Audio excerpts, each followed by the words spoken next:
पहली बार छपरा विधानसभा में चुनाव हुआ। कई मंत्रियों ने छपरा विधानसभा का प्रतिनिधित्व किया, लेकिन उसके बाद भी छपरा में विकास नहीं हुआ। उसके बाद भी छपरा विकास की राह देख रहा है।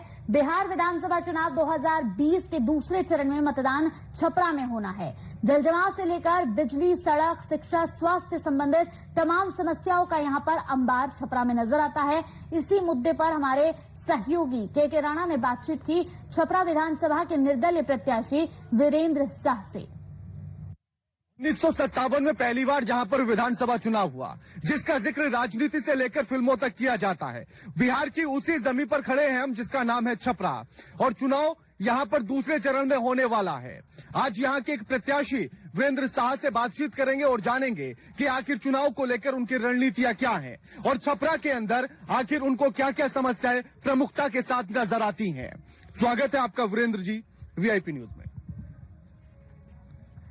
मैं वीआईपी न्यूज को बहुत बहुत धन्यवाद देता हूं कि आज यह न्यूज चैनल हमारे पास पहुंचा और हमसे कुछ बातचीत करके जनता के बीच हमारा संदेश देने के लिए पहुंचा है। इसके लिए बहुत बहुत धन्यवाद जी। वीरेंद्र जी, छपरा के अंदर आपको सबसे बड़ी समस्या अभी तक की क्या नजर आती है? छपरा शहर की सबसे बड़ी समस्या जल जमाव की समस्या है।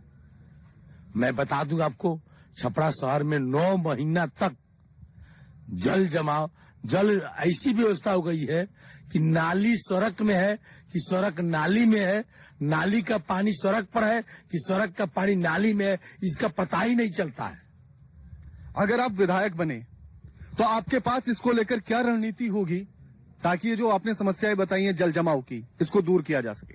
मेरी पहली प्राथमिकता होगी कि छपरा शहर एवं रिविलगंज नगर का जो जल जमाव और जाम की जो समस्या है, उसको मैं फर्स्ट प्राथमिकता के तौर पर इस समस्या का समाधान करूंगा, ताकि छपरा जो है ऐतिहासिक धरती है वह स्वच्छ और सुंदर बन जाए। बिल्कुल, चलते चलते बातचीत कर लेते हैं थोड़ा आगे तक। वीरेंद्र जी, अगर बात की जाए, छपरा में आजादी को लेकर भी बड़ा अहम योगदान रहा, जहां गांधी जी ने भी जहां से शुरुआत की आंदोलन को लेकर, तो ऐसे में आखिर जो आजादी में भी जिस शहर का, जिस विधानसभा का एक बड़ा और बेहतरीन योगदान रहा, आखिर वो आज पिछड़ा हुआ क्यों? पिछड़ा हुआ है कि यहाँ के जो प्रतिनिधि बने वो काम करने वाले नहीं बने। देख लीजिए, 5 साल, 10 साल, 15 साल पहले जो स्थिति है सबसे छिपा नहीं है। आज तो ये स्थिति ये बन पड़ी है छपरा के कि राजद के कार्यकर्ता भी, राजद के वोटर भी और बीजेपी के वोटर भी, दोनों दल के प्रत्याशियों से आम जनता त्रस्त हो चुका है और आम जनता के सलाह पर ही, आम जनता के आह्वान पर ही मेरे जैसे जमीनी कार्यकर्ता को आम जनता ने उतार दिया है और आम जनता का प्रयास से मैं इतिहास दोहराऊंगा। छपरा की धरती से जनक यादव निर्दलीय, छपरा की धरती से उदित राय निर्दलीय और इस बार छपरा की धरती से वीरेंद्र शाह मुखिया निर्दलीय चुनाव जीतेगा। जिस तरह से अभी आपने उदित रॉय का जिक्र किया, यहाँ से वो विधायक रहे 90 से 2000 तक, मंत्री भी रहे, उसके बाद भी विकास की वो रफ्तार नजर नहीं आती है। लालू प्रसाद यादव ने राजनीतिक अपना जो शुरुआत की वो यहां से की, उसके बाद भी रफ्तार शुरू नहीं हो पाई या उतनी तेज गति नजर नहीं आती है। आखिर इसका कारण क्या कुछ नजर आए? न उस समय काल में उदित राय के नेतृत्व में विकास हुआ था, ऐसा नहीं है, लेकिन इधर आकर के शहर में इतना जाम की समस्या हो गई, इतना जल और नाली की व्यवस्था हो गई। मैंने तो हमेशा जिला प्रशासन का और नगर निगम का विरोध करता रहा, कार्यालय का घेराव करता रहा। जिला प्रशासन तो हम पर FIR भी करवा दिया है। मैंने तो कहा कि अरे एक FIR करोगे, सैकड़ों FIR कराओगे, तो पर भी मैं जनता की आवाज उठाते रहूंगा, जनता की काम करते रहूंगा। और थोड़ा सा आगे की तरफ बढ़ेंगे। अगर समस्याएं छपरा के अंदर देखी जाएं तो तमाम ऐसी समस्याएं हैं कि आप आराम से अपनी उंगलियों पर गिन सकते हैं, ढूंढने की जरूरत नहीं होगी। किसी भी गली से, किसी भी रास्ते से निकलेंगे तब भी समस्याएं आराम से नजर आ जाती हैं, चाहे फिर वो स्वास्थ्य की हो, शिक्षा की हो, सड़क की हो, जल जमाव की हो या बिजली की हो। इन समस्याओं को लेकर क्या कुछ रणनीति है ताकि जनता को इनसे कम से कम अब तो निजात मिल सके? चिकित्सा व्यवस्था ध्वस्त हो चुका है। छपरा जिला का एक सदर अस्पताल है, जहाँ थोड़ी सी एक्सीडेंट होती है, किसी को चोट लगता है तो यहाँ होती है पटना रेफर कर दिया जाता है, जिसमें जाने में 10,000, 20,000, 50,000, 1 लाख रुपए लोग खर्चा हो जाती है।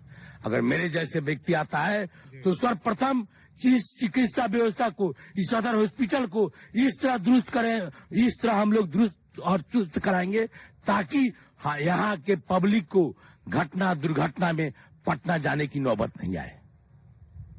पटना से अगर दूरी को नापा जाए तो महज 70 किलोमीटर, लेकिन अगर आने का समय को देखा जाए तो 4 से 5 घंटे, एक बड़ा लंबा समय गुजर जाता है रास्ते ही रास्ते में। ये जो समस्याएं हैं सड़क को लेकर, जाम को लेकर, ये कैसे दूर होंगी? 12 साल हो गया, 12 साल एनएच को बनते हुए हो गया, लेकिन पूर्ण नहीं हुआ। और इसका जिम्मेदारी यहाँ के लोकल प्रतिनिधि हैं। वो लोग अगर हावी रहते, इस आवाज को उठाते रहते, तो शायद ये समस्या नहीं रहता और यह काम पूर्ण हो गया होता। इस जिले में बहुत सारे सड़क का निर्माण हुआ, लेकिन NH-19 का जो जल जाम की समस्या है, निर्माण की जो समस्या है, उसे मैं मानता हूं कि यहाँ के लोकल प्रतिनिधि को अगर सचेत रहते, अगर जागरूकता किए रहते, सरकार पर दबाव बनाए रहते, उस कॉन्ट्रैक्टर पर दबाव बनाए रहते, तो ये 12 साल नहीं लगता। इसलिए मैं चाहता हूं, इसके लिए मैं लोकल प्रतिनिधि को, छपरा जिला के सभी प्रतिनिधि को मैं इसके लिए दोषी करार देता हूं कि 12 साल में जब निर्माण नहीं हुआ तो क्या 24 साल में निर्माण हो पाएगा? बिल्कुल, निर्माण नहीं हो पाया तो आखिर कब होगा, ये सवाल हमेशा हम भी उठाते रहे हैं। लेकिन ऐसे में एक सवाल ये भी उठता है कि जिस क्षेत्र की सबसे बड़ी आबादी शहरों में रहती है, उसको बार बार ये वादा भी किया जाता है कि छपरा को स्मार्ट सिटी बना दिया जाएगा, लेकिन स्मार्ट सिटी का सिर्फ सपना दिखाया गया, साकार आज तक नहीं हुआ। मेरे जैसा आदमी आ जाएगा तो जो छपरा शहर नगर निगम को नरक निगम में बदल दिया गया है, मैं स्वच्छ सिटी बनाऊंगा। मैंने तो पहले ही संकल्प लिया है कि छपरा को इस तरह बनाऊंगा, इस तरह हब बनाऊंगा, व्यवसायिक हब बनाऊंगा, औद्योगिक हब बनाऊंगा। मैं तो व्यवसाय से जुड़ा हूं, हम लोग तो उद्योग से जुड़े हुए हैं। और जब व्यवसाय बढ़ेगा, उद्योग बढ़ेगा, तो यहाँ की बेरोजगारी खत्म होगी और यहाँ के जो नौजवान साथी हैं उनका रोजगार मिलेगा और नौकरी मिलेगा सारण की धरती पर, छपरा की धरती। अगर जिक्र किया जाए उद्योगों का, तो अगर इस मौजूदा समय को देखा जाए तो 2016-17 की जो रिपोर्ट कहती है, एनुअल इंडस्ट्री रिपोर्ट, उसमें कहा जाता है कि 2,900 कुछ इंडस्ट्रियां बिहार के अंदर थी। लेकिन अगर मौजूदा जो हाल ही में रिपोर्ट जारी हुई है उसमें देखा जाए तो उसमें 2,800 कुछ हो जाती हैं। इनके घटने का कारण?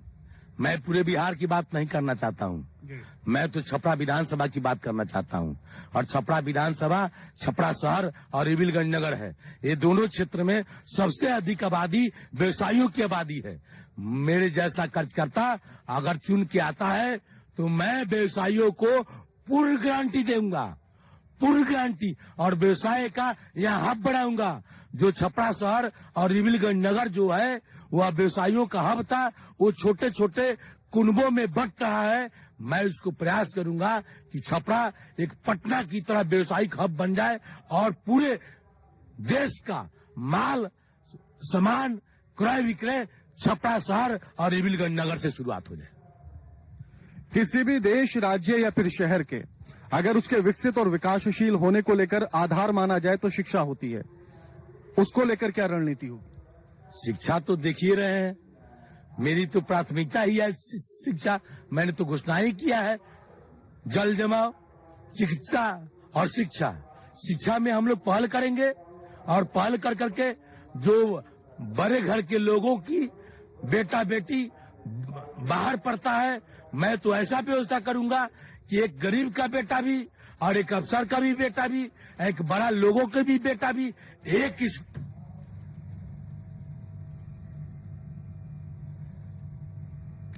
चलिए, इसी के साथ VIP न्यूज में मेरे साथ इतना है। नमस्कार।